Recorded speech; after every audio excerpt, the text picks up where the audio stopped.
नमस्कार साथियों, जय हिंद, भारत माता की जय। ऋषभ प्रताप मिश्रा, राष्ट्रीय अध्यक्ष नव चेतना पार्टी। साथियों, सोशल मीडिया के माध्यम से एक मामला संज्ञान में आया है। बिहार प्रदेश के दरभंगा जनपद का मामला है, जो स्वयं को पीड़ित बता रहे हैं। हालाँकि उन्होंने पूरे गाँव को पीड़ित करके रखा हुआ है। मामला ऐसा है कि कोई व्यक्ति 5 वर्ष पूर्व किसी का कार्य करने जाता है और उसे उस समय अपना जो भी उनका मानदेय होगा, जो भी उनका पैसा बना, वो लेने नहीं गए और उसके 5 साल बाद उन्हें यह याद आता है कि वो अपना पैसा लेना है। पैसा माँगने जाते हैं, उनके कहने के अनुसार के मना कर दिया गया पैसा देने से, तो इस बात को लेकर के कुछ कहा-सुनी हो गई। हालाँकि सोशल मीडिया के माध्यम से एक वीडियो भी वायरल हुआ, उसमें ये दिखाया जा रहा है कि पंचायत हुई, तो उस पंचायत में जो स्वयं को पीड़ित पक्ष बता रहे हैं, हालाँकि मैं बार-बार कहूँगा उन्होंने पूरे गाँव को पीड़ित करके रखा हुआ है।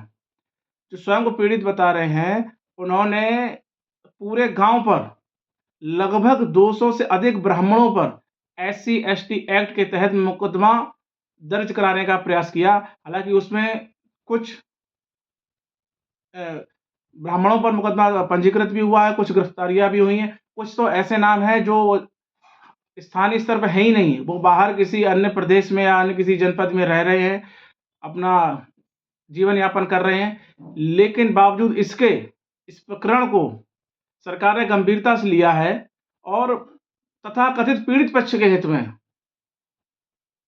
मुकदमा भी पंजीकृत हो रहा है और कई एक लोगों पर हो भी चुका है और पुलिस लगातार दबिश भी दे रही है कि वो जैसे उन्होंने कोई जघन्य अपराध कर दिया हो।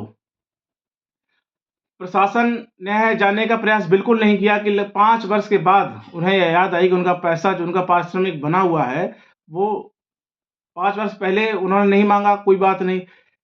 चूँकि वीडियो वायरल भी हुआ, उस वीडियो में कहीं भी उस पीड़ित पक्ष को मारपीट जैसा कोई कृत्य नहीं किया गया है, बावजूद किसी विवेचना के पुलिस लगातार दबिश दे रही है।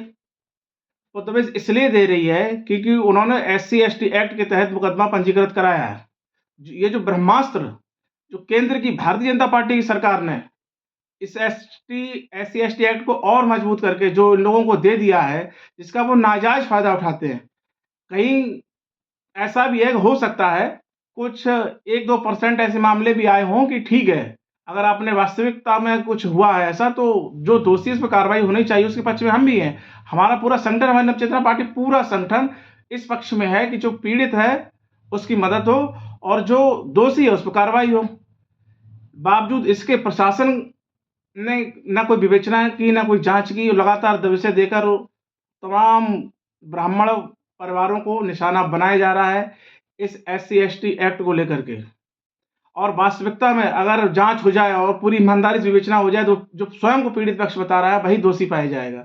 लेकिन सरकारें अपनी जातिगत राजनीति को बढ़ावा देने के लिए, समाज में जाति भाव दुर्भावना और बढ़े, जाति संघर्ष बढ़े, ऐसे तमाम, अभी हाल-फिलहाल में यूजीसी लेकर आए आप, उसमें भी आप यही भावना थी कि आपस में सर्व समाज लड़ जाए। आप हिंदुत्व की बात करते हैं, लेकिन ये आपका कौन सा हिंदुत्व है कि आप अगड़े को पिछड़े से लड़वा दो, पिछड़े को दलित से लड़वा दो, दलित को और फिर अगड़े से लड़वा दो।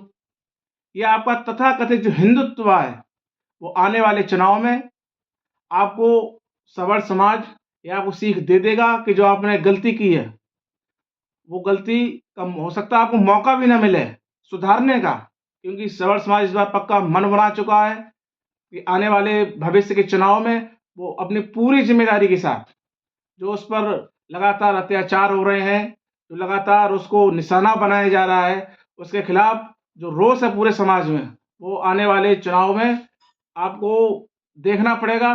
और हमारी सवर्ण समाज से माँग है कि आप ना दबें, ना झुकें, जो गलत को गलत कहिए।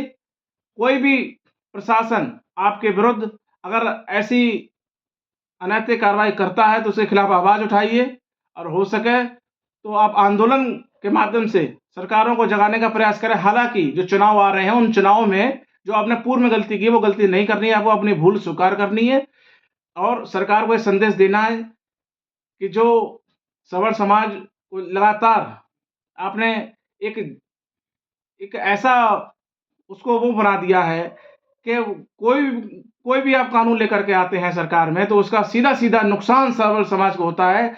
जबकि सबसे अधिक अगर किसी ने पूर्व में जो सरकारें रही हैं, मैं बीजेपी की बात कर रहा हूँ, सबसे अधिक अगर तन, मन, धन से सहयोग करने वाला अगर कोई समाज है, तो सवर्ण समाज है। लेकिन उसे लगातार उसे पीड़ित भी किया जा रहा है, उसे सताया भी जा रहा है, उसे दबाया भी जा रहा है। लेकिन ये समाज अब ना दबने वाला है, ना झुकने वाला है, अपनी बात कहेगा।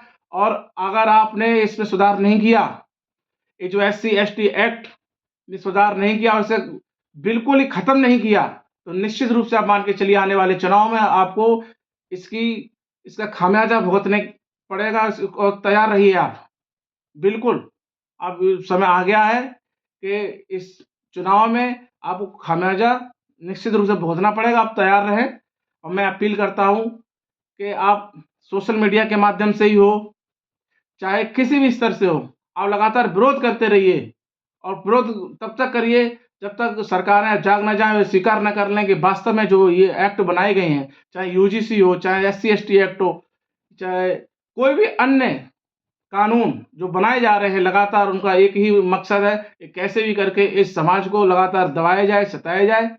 और आने वाले समय में सरकारें ये स्वीकार कर लें, तो और नहीं स्वीकार करती हैं, तो निश्चित रूप से वो अपना खामियाजा भुगतने के लिए तैयार रहें। बहुत-बहुत धन्यवाद।